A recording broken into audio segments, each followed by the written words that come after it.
오늘 고린도후서 1장의 말씀은 고난을 두려워하지 말라. 하나님의 사람인 사도 바울이 고린도 교회 성도들에게 주시는 말씀입니다. 고난이란 말은 우리가 헬라어에 보면 파스코스라는 말을 사용합니다. 악으로부터 가해지는 순환이다. 고난은 선하고 좋은 사람이 주는 게 아니라 못되고 악한 사람이 주는 거다. 사람으로 표현하면 그렇게 표현되지만 영적으로 표현하면 마귀가 주는 순환이고 고난이다. 이렇게 얘기를 합니다. 우리는 믿음으로 사는 성도이고 믿음으로 사는 성도들은 영적인 영향을 받습니다. 사람은 안 받으려고 해도 여러분 영과 육이 있는 존재이고 영적인 부분은 눈에 보이지 않기 때문에 어떤 사람들은 무시하기도 하고 묵인하기도 하고 인정하지 않을 수도 있습니다. 그러나 그런다고 해서 인정 안 되는 것이 아니고 분명히 영향을 받고 또 우리가 영적인 세계를 인정할 수 있는 믿음이 되어야 됩니다. 하나님의 은혜를 경험하여 알게 되고 그 눈이 열려지고 그 믿음의 은혜를 느끼게 되는 겁니다. 그 은혜를 느끼지 못한 사람은 죽은 사람이든 아니면 영적인 것을 모르는 사람이든 요즘 프로에 자연인이라고 많이 나오는데 여러분 진정한 자연인이라면 하나님 만드신 세상 그 자연 속에서 진정으로 하나님 은혜를 느끼고 아는 것이죠. 말로는 자연인이지만은 자연을 자기 소유로 삼고 자기 편리에 따라서 움직이려는 그런 마음만 있는 자연인인 것입니다. 샌프란시스코라는 자는 숲속에서 찬송을 불렀더니 새들이 몰려들고 동물들이 몰려들어서 함께 찬양을 했다 그랬어요. 하나님을 찬양하는 그 자리에 동식물들이 다 찬양을 했던 것처럼 하나님의 최고의 존재인 사람들이 하나님을 찬양하면 하나님이 얼마나 크게 그 찬양을 받으시겠습니까? 그런 면에서 우리가 하나님을 경배하고 찬양하는 것은 가장 복된 모습이고 또 가장 축복된 일이라는 것을 가르쳐주고 있습니다. 오늘 여러분 일생 동안 하나님만을 찬양하는 믿음의 승리자, 믿음의 삶이 되시기를 주님의 이름으로 축원합니다. 곤충을 연구한 사람의 대표적인 사람은 파브르로스라는 사람이지만은 어떤 곤충학자가 곤충을 연구하다가 보니까 아래에서 벌레가 깨어나고 또 자라서 성충이 되고 그 다음에 한 단계가 뭐냐면 번데기가 되고 번데기가 된 그가 이제 지나서 날개가 달린 나비가 되어서 공중을 헐헐 날아다니는 얼마나 참 신비롭습니까? 아래에서 나중에 뭐가 돼요? 나비가 되기까지 그런 과정을 보면서 그 사람이 그 과정 가운데서 이렇게 보니까 이 나비가 제일 힘든 과정이 어딘가 보니까 물론 아래에서 나와서 야약할 때는 새들에게 잡아먹힐 수도 있고 또 바람에 나무에 기어 올라갔다 떨어질 수도 있고 많은 과정이 있지만은 제일 힘든 과정이 자기가 지은 집에서 구멍을 뚫고 나올 때 나비가 변화되는 과정의 모습이 제일 힘든 과정이에요. 여러분 단단한 껍질을 깨고 나오는 그의 어려운 모습을 보고 이 학자가 그 껍질의 구멍을 이렇게 넓혀줬더니 금방 샥 나오더라는 거예요. 옆에 있는 그 나비는 나오자마자 공중을 훌훌 날아다니는데 그 나비는 나와서 엉금엉금 기어다니는 거예요. 쟤 언제 날아가는가 이렇게 쫓아가 보니까 한참 기어가도 날아가지를 못하더라는 거예요. 이게 왜 이러지? 똑같은 나비가 하나는 자기가 껍질을 깨고 나와서 날아가는데 자기가 힘들어 같아서 이렇게 벌려준 그 나비는 날아가지 못하고 기어만 다니더라는 거예요. 그러다가 개미한테 잡아먹히고 또 도마뱀이나 이런 파충류의 개구리나 이런 데 잡아먹히더라는 거예요.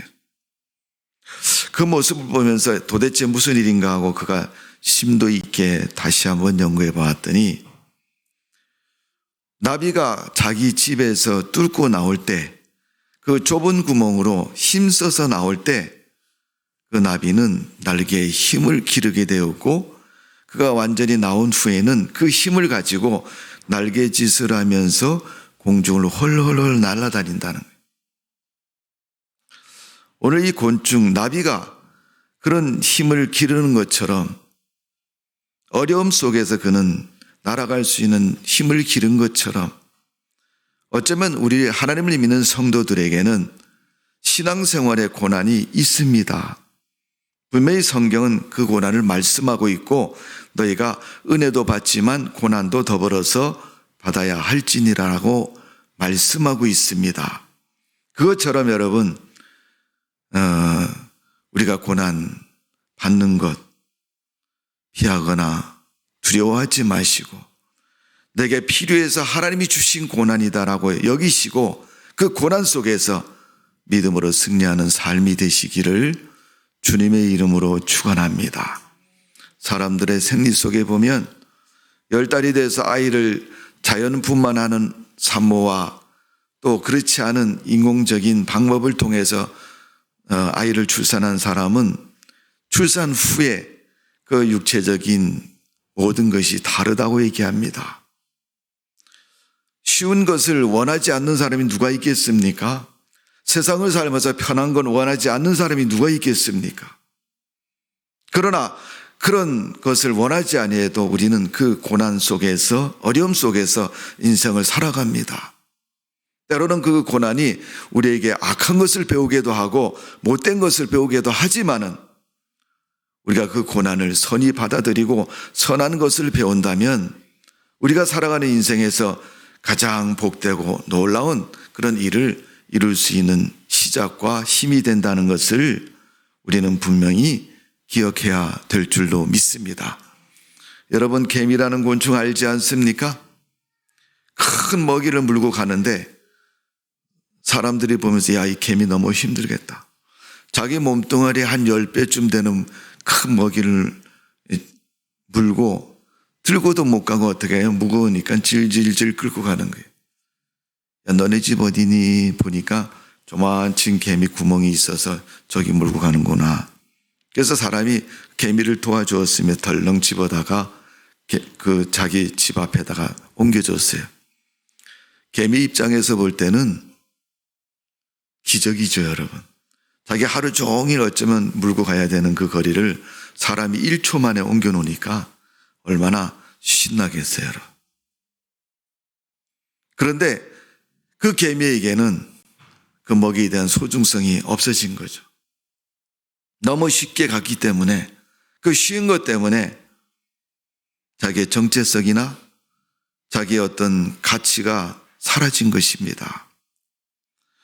사람이 세상을 살면서 여러분 그럴 때가 많이 있잖아요. 나 너무 힘드니까 누가 좀 도와줬으면 좋겠다. 도와주지 말라는 것이 아니고 도움을 주면 그 도움에서 힘든 것을 조금 쉽게 통과할 수도 있고 이룰 수도 있습니다. 그런데 그가 꼭 겪어야 될 그러한 일이라면 우리가 그것은 위로나 도움이 되지 않습니다. 예를 들어서 여러분 우리가 숨 쉬는 거, 나는 오늘 숨쉬기 좀 피곤하다. 나 숨 안 쉬고 오늘 지날래. 그러면서 어떻게 해요? 옆에 사람 보고 네가 대신 숨 쉬어라. 그러면 살겠어요, 죽겠어요, 여러분? 죽지 않습니까? 내가 감당해야 할 삶의 분량, 과정 이런 것들을 여러분 어떻게 해요? 정확히 잘 할 수 있는 그런 모습이 우리에게 필요한 것입니다. 사도 바울이 믿음의 사람들인 로마교회 이방인 교회 성도들에게 로마서 8장 6절에 이런 말씀하셨습니다. 육신의 생각은 사망이요 영의 생각은 생명과 평안이라. 인간의 육과 영으로 나누어서 말하되 영의 생각을 하고 영의 생명으로 영의 평안으로 영적인 삶을 살라고 그렇게 말씀하고 있습니다. 바울은 로마서 8장 14절에 가니까 영의 인도를 받는 자는 하나님의 아들이라 그랬어요. 요한복음 3장 16절에 있는 말씀처럼 우리가 주님을 믿는 자는 하나님의 자녀고 백성이라고 말씀하고 있습니다. 그 백성이 뭐예요? 영의 인도를 받아서 사는 사람이라고 말하고 있습니다. 하나님의 진정한 아들이 되고 그 삶을 이루기 위해서는 영적인 삶을 살아야 된다. 너무 육적인 것만 치우쳐서 예를 들어서 개미집에 옮겨주는 기적적인 그런 일만 우리가 생각하면 편하고 쉬울 수 있을지 모르지만 그의 영혼과 영적인 상태는 아무것도 아니라는 것입니다. 오늘 하나님의 사람으로 살기를 원하는 성도에게 하나님은 네가 영적인 생각을 하고 믿음을 생각하고 믿음으로 살아가야 되는 것을 주문하고 있는 것입니다. 로마서 8장 17절에 보면 자녀이면 하나님 백성이면 하나님의 상속자요 하나님의 것을 다 네가 받을 수 있는 권리와 자격이 있다는 얘기죠. 그런 사람이 그와 함께 영광 받기를 위하여 고난도 함께 받아야 할 것이니라. 우리는 고난은 피하고 영광만 받으려고 그러니까 여러분 그 영광이 나의 영광이 되지를 않습니다. 오늘 여러분 신앙생활에서 고난 후에 하나님이 주시는 은혜와 축복을 마음껏 누려야 될 것입니다. 오늘 고린도후서 1장에 있는 말씀을 보면 하나님이 그 고난 당하는 성도에게 하나님의 사람들에게 말씀하고 있는 겁니다. 고난을 두려워하지 말아라. 자, 오늘 본문의 말씀 가운데 보면 6절에 그렇죠. 우리가 환난을 당하는 것도 너희가 위로와 구원을 받게 하려는 것이요 우리가 위로를 받는 것도 너희가 위로를 받게 하는 것이니 위로가 너희 속에 역사하여 우리가 받을 것과 같이 고난을 너희도 견디게 하느니라. 고난도 견디게 하신다고 말씀하셨고 고난이 오는 것에 대해서 두려워하지도 말라고 하셨고 당연한 것으로 받아들이고 그 고난을 견디라고 말씀하고 있습니다. 그게 영광을 받는 것이고 또 하나님이 주시는 위로라는 것을 말씀하고 있습니다. 오늘 하나님은 우리가 고난당할 때 모르고 계시는 것이 아니고 분명히 알고 계시고 우리가 고난당할 때 주님은 우리에게 그 고난을 이기도록 도와주시는 줄로 믿습니다. 고린도후서 1장 오늘 본문 3절에 보면 찬송하리로다 그는 우리 주 예수 그리스도의 하나님이시요 자비의 아버지시요 모든 위로의 하나님이시니라. 나를 위로하시고 나와 함께 하시고 나와 동행하시는 분이 하나님이시라는 거예요. 그 하나님은 편하고 좋으실 때만 같이 가는 게 아니고 내가 어려움을 당하고 저 고통 속에 있을지라도 하나님은 같이 가신다는 거예요. 대부분 많은 사람들은 어려울 때 하나님이 안 계신 것처럼 말하죠. 생각할 때가 참 많이 있습니다. 그러나 오늘 본문의 말씀처럼 하나님은 우리와 함께 하신다고 말씀하셨고 거기서 한 걸음 더 나가서 우리를 위로하신다고 말씀하셨어요. 사람들이 위로해 주지 않아도 하나님은 나를 위로해 주신다는 거예요. 근데 우리는 사람들의 소리를 더 좋아해요. 진정한 위로자인 하나님의 위로를 늘 우리 삶 속에서 받으시는 믿음 되시기를 바랍니다. 믿음으로 살 때 여러분 위로를 받습니다. 믿음하고 상관없이 살 때는 사람의 위로를 받을지언정 그것은 요한복음에 말씀한 것처럼 마시면 갈증 나는 물인 것입니다. 오늘 하나님께서 주시는 위로가 여러분 삶 속에서 정말로 어렵고 힘들 때 여러분을 찾아오셔서 여러분을 보담아 주시고 여러분의 마음을 쓰다듬어 주시는 그런 하나님의 위로가 있기를 주님의 이름으로 축원합니다. 고난은 그 하나님의 은혜를 위로를 입을 수 있는 기회라는 것입니다. 고난은 그 하나님을 만날 수 있는 기회라는 것입니다. 성경에 보면 많은 사람들이 그 고난 속에서 하나님의 위로를 받게 되는데 이사야 선지자는 이사야 49장 13절에 보면 여호와가 그 백성을 위로하였은즉 그 고난당하는 자를 긍휼히 여기실 것임이라. 여러분, 이사야 선지자의 내용은 뭡니까? 나라의 위기를 말하고 삶의 고난을 말하고 고통을 말하는 것이 이사야 선지자의 글입니다. 그러니까 들으면 짜증날 때가 참 많아요. 막 무거운 것을 이렇게 이고 있는데 옆에서 누가 야, 무겁지? 안 무겁냐? 너 무겁잖아. 이렇게 자꾸 물어볼 때 여러분, 그리자인도 힘들어서 죽겠는데 옆에서 자꾸 무겁냐고 물어보면 당연하죠, 여러분. 여러분, 이사야서에 있는 그 말씀은 마치 그런 마음으로 와닿을 때가 참 많아요. 즐겁고 기쁠 때는 여러분, 그런 말도 여러분 좀 위로가 되고 이길 수가 있지만, 내가 지금 힘들고 있는데 힘들지라고 자꾸 물어보면 여러분 더 힘든 생각이 들고 짜증스러운 거죠, 여러분. 그래도 이사야는 그렇게 말합니다. 여호와께서 우리의 위로자가 되신다. 내가 고난 당할 때 나를 긍휼히 여기시는 분이 바로 하나님이시라고 말씀하고 있습니다. 오늘 여러분, 그 하나님이 여러분과 동행하시고 동행하는 그 삶 속에서 그 하나님의 위로가 여러분 속에 넘치는 삶이 되시기를 주님의 이름으로 축복을 드립니다. 자, 오늘 보면 8절의 말씀을 보면 이렇게 말씀하고 있으면, 형제들아, 우리가 아시아에서 당한 환난을 너희가 모르기를 원하지 아니하노니 힘에 흰급도로 심한 고난을 당하여 살 소망까지 끊어지고. 사도행전에 보니까 사도 바울이 복음을 전하다 당하는 고난을 기도합니다. 한 번 얼마나 매를 맞았는지 기절한 거죠. 실신한 겁니다. 때리는 사람들이 야, 죽었다 그러면서 거적대기 둘둘 말아갖고 저 성문 밖에다 갖다 내다 버렸습니다. 밤중에 깨어나서 성을 들어가니까 사람들이 뭐라 그러냐면 야, 귀신이다. 저거 바울이 살아왔잖아. 그렇게 매를 맞았는데 육신적인 면에서 살아 있을 것이라고는 생각하지 않고 귀신이라고 얘기를 하지 않습니까? 또 갈라디아서나 고린도 전후서에 보면 복음을 전하다가 그가 당한 고난들을 엄청나게 말합니다. 옥에 갇히기도 하고 배고픔을 당하기도 하고 어려움과 고난 속에 있기도 하고, 하나님이 주신 사명 지키려고 복음 증거하다가 당한 고난을 바울은 그렇게 고백을 하고 있습니다. 그러한 과정 속에서 바울이 말하는 것은 이도 넉넉히 이기게 하시는 분이 하나님이시라는 거예요.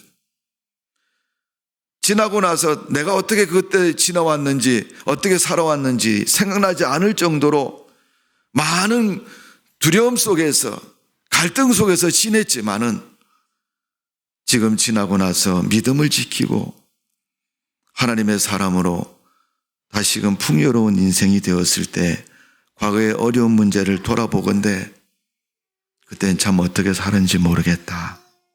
그러면서도 하나님이 자기와 함께 하셨음을 다시금 회상하고 느끼게 된다는 것을 말씀하고 있습니다. 그건 이런 믿음의 성숙인 겁니다. 여러분, 어려움과 힘주고 고통 속에 지났던 그 나비가 날개의 힘을 가지고 창공을 훨훨 나르는 것처럼 우리가 믿음의 고난 속에서 당하는 어려움은 나를 금방 삼킬 것 같이 고통 속에 주지만 그 고통 속에서 나를 성숙시키는 모습을 볼 수가 있습니다. 창세기 34장에 보니까 야곱의 이야기가 나옵니다. 야곱이 외삼촌 집에 가서 4명의 여인을 통해서 12아들을 낳고 이스라엘이라는 큰 민족을 이루게 됩니다. 그 시작이 야곱의 후손부터 시작이 되는 것을 볼 수 있는데 34장에 보니까 야곱이 고향으로 돌아오는데 형 에서가 400명을 이끌고 기다리고 있는 거예요. 야곱 오면은 너 죽인다고 기다리고 있는 겁니다. 그 사실을 아는 야곱은 너무 두려움 속에 빠져서 자기 자녀들과 소유물을 3등분을 해가지고 1차, 2차, 3차를 보내면서 형의 마음을 바꾸려고 시작을 합니다. 계획을 세웠지만은 결코 그 계획대로 되지 않는 것을 볼 수 있죠. 그는 야복강가에서 밤이 맞도록 기도했고 하나님의 사자와 씨름할 때 환도뼈가 이골돼서 다리를 저는 그런 사람이 되었습니다. 형 에서가 야곱의 모습을 보고 마음에 긍휼을 베풀어서 동생을 따뜻하게 맞이합니다. 한 고비를 넘겼죠. 형하고의 그 묵은 갈등, 형이 용서해 주므로 어쨌든 자기는 문제가 해결된 겁니다. 그러고 나서 여러분, 고향 땅에 머무는 동안 휘족속 하물에게 자기 딸 디나가 강간을 당하는 사건이 생깁니다. 그때 야곱의 아들들이 계획을 하죠. 꾀를 내서 이 휘족속 남자들을 할례를 시켜놓고 다 몰살을 시킵니다. 근데 그 사건이 휘족속을 이겼으니까 자기가 이긴 것처럼 생각이 됐는데 더 퍼져서 무슨 일이 생겼냐면 주변에 있는 나라들이 동맹을 하고 야, 저 야곱을 다 때려잡아야 되겠다. 저것들 아무래도 안 되겠다. 왜? 뒀다가는 우리까지도 위험하겠다고 생각해서 오히려 그 사람들이 연합을 하고 야곱을 죽이려고 계획을 세웁니다. 그 소리를 듣고 야곱이 하나님의 음성을 따라서 베델에 올라갑니다. 외삼촌 집에 갈 때 만났던 그 하나님을 만나기 위해서 베델에 올라가서 그는 바담 아람에서 하나님 앞에 간구하며 기도하며 자기 가족을 다 이끌고 가서 하나님 앞에 돌 기둥을 세우고 전제를 붓고 기름을 붓고 그곳에서 하나님을 경외합니다. 하나님, 옛날에 하나님께서 내가 외삼촌 집에 갈 때 나를 만나서 하신 말씀, 그 은혜를 내가 지금도 기억합니다. 그런데 외삼촌 집에 가서 살다 보니까 내가 다 잊어버렸습니다.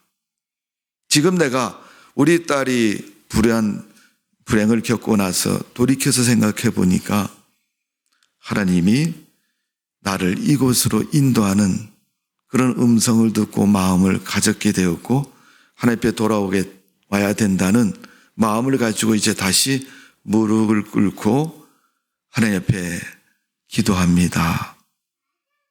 그래서 베델에 와서 그가 다시 하나님을 경외합니다.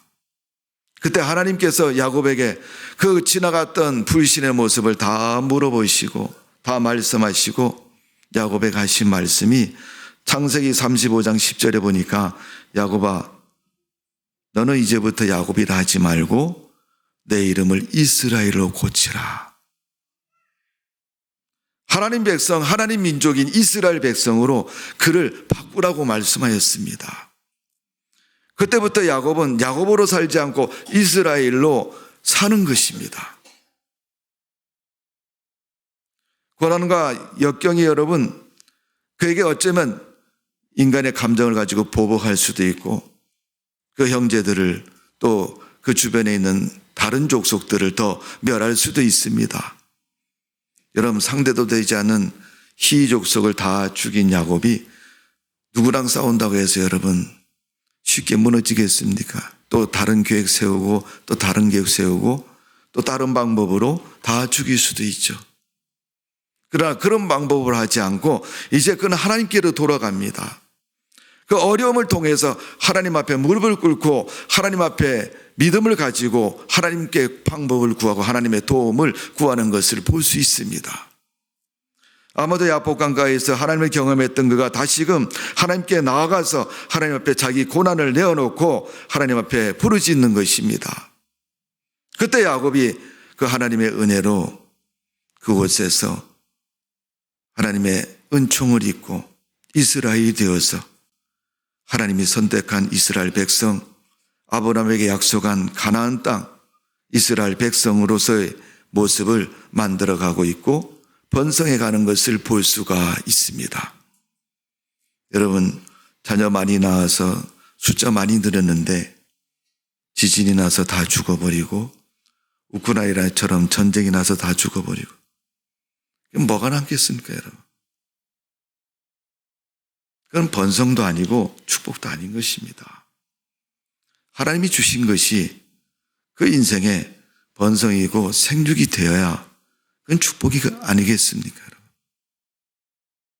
오늘 내 눈으로 볼 때 강물이고 푸른 파란 불이 많아서 야, 내가 여기서 텐트를 짓고 살았으면 좋겠다.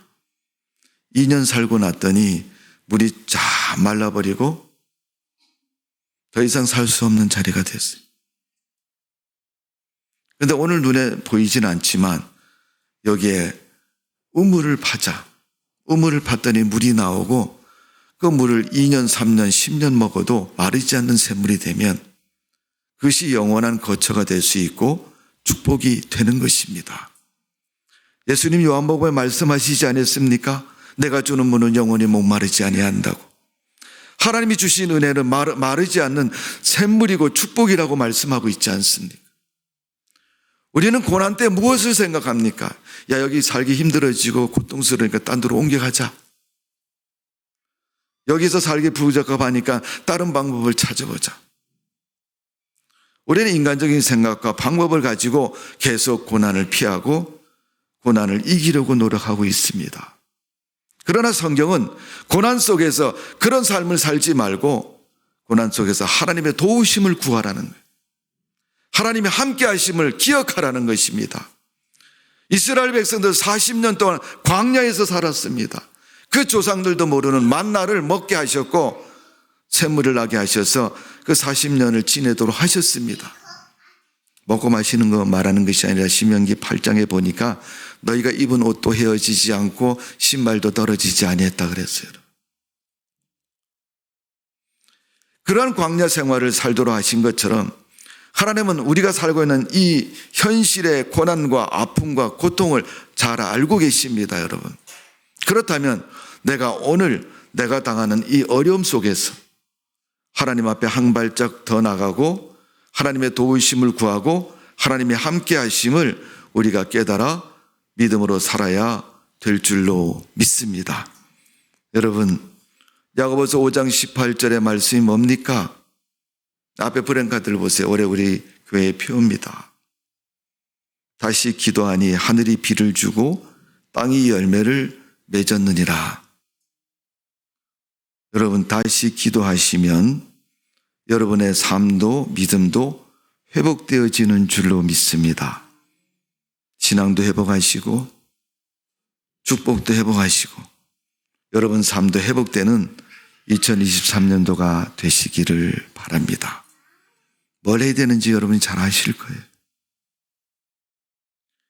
고린도후서 1장 11절 말씀을 보면 너희도 우리를 위하여 간구함으로 도우라. 이는 우리가 많은 사람의 기도를 얻는 은사로 말미암아 많은 사람이 우리를 위하여 감사하게 합니다. 내가 기도하면 그들로부터 감사를 받는다. 하나님이 그들을 축복해 주시고 그들을 구원하시는 은혜가 임하기 때문에. 여러분, 교회는 그것이 교회 아닙니까? 몇 명이 모였느냐, 헌금이 얼마 나왔느냐, 이 교회 건물이 몇 평이냐, 그것도 중요한 일이지만 그 교회 속에 있는 성도들의 신앙 개개인의 모습도 중요한 것이죠. 늘 제가 그렇게 말씀을 들으잖아요. 한 사람이 연못에 있는 물을 다 흐리게 할 수가 있다고. 한 사람의 불순종이 교회를 어렵게 만들기도 하고 한 사람의 순종이 교회를 바꾸기도 합니다. 야고보서 5장 13절의 말씀을 보면 성경은 이렇게 기록하고 있습니다. 너희 중에 고난당하는 자가 있느냐? 저는 기도할 것이라. 고난당할 때는 기도하라는 겁니다. 뿐만 아니라 이사야 50장 15절에 보면 기도는 환난 중에 건짐을 받게 된다. 야고보서 5장 15절의 말씀 보면 기근 중에도 비가 내려서 질병이 고쳐지고 그들의 필요가 채워지는 것처럼 하나님은 고난 속에도 계시고 고난 때 우리를 도우시려고 이미 준비하시고 기다리시는 분이십니다. 오늘도 여러분 삶의 고난은 가지고 물론 죽겠다 말을 할 수도 있습니다. 그러나 그 말만 하지 마시고 그 문제를 해결해 주시는 하나님 옆에 나가서 그 고난을 해결함을 받고 하나님의 은혜 속에 믿음 속에 승리하는 여러분의 삶이 되시기를 주님의 이름으로 축원합니다. 내가 할 일은 고난을 들고 한 걸음 앞에 나가는 것입니다. 왜 한 걸음을 못 나갑니까?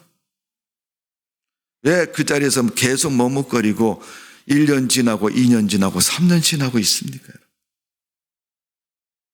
고난을 가지고 어려움을 가지고 한 걸음 나가십시오. 작년에 한 것보다 한 걸음 더 하면 한 걸음 나가는 거예요.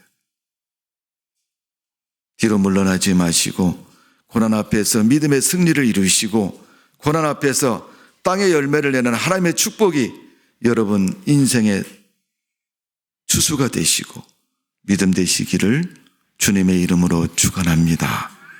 기도하겠습니다. 아버지 하나님, 머릿속으로는 알지만은 생활과 삶을 통해서 실천하지 못하고 아직도 무슨 기회가 있는가 세상적인 생각과 방법을 찾지 않도록 하나님이여 우리를 도와주옵소서. 믿음의 방법을 찾고 하나님의 음성을 듣고 하나님의 인도를 구하는 우리의 믿음 되게 하여 주옵소서. 내가 좋아서 하는 것이 아니라 주님이 원해서 지키는 믿음, 신앙 되게 하여 주옵소서. 내가 하고 싶어서 하는 믿음이 아니라 하나님께서 절박한 가운데서 원하시는 일이라 우리가 감당하는 믿음의 자세가 필요한 줄로 믿습니다. 그런 모습으로 주님 섬기고 믿음 생활할 수 있도록 은혜를 베풀어 주옵소서. 성경에도 말씀하고 있습니다. 넓은 길은 찾는 사람이 많고 가는 사람이 많지만 생명의 길은 좁은 길이고 조용하고 협착한 길이라고 말하고 있습니다. 설령 눈으로 볼 때는 작아 보이지만 그것이 생명의 길이라면 우리가 선택할 수 있는 믿음의 용기와 열심히 있도록 축복하여 주옵소서. 감사와 찬송 올려드리며 예수님의 이름으로 기도하옵나이다. 아멘.